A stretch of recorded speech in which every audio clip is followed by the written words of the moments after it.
in Carnarvon Lodge, Terry Derbyshire was the charity steward, and then I took over from that role, and that's a person that's responsible for the charitable efforts of that lodge within Carnarvon. So Terry ran an initiative called Operation Blood Bike, which I helped with, and this was to raise enough funds to be able to purchase a blood bike for the North West Blood Bikes charity. And this is a charity that does out-of-hours services for the NHS, transporting blood. It can be body parts, it can also be breast milk as well, and urgent care materials that need to be transported across the network in the North West.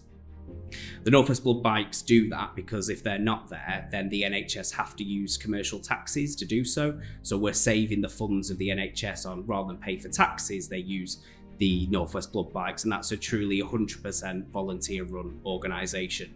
So we ran an initiative to be able to raise money to buy a blood bike, so that we're talking in the sum of around £20,000.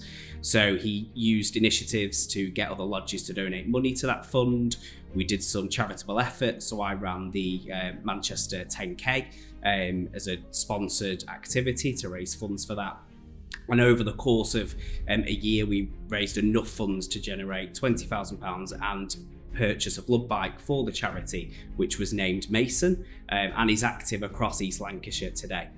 Unfortunately, following that year, we lost Terry in a tragic motorbike accident. And surprisingly, when we had his accident, I was actually on the scene at the time. One of the North West Air ambulance vehicles turned up that had a Masonic square and compass on it, as that was donated by the Masons across Cumberland and Westmoreland, I believe.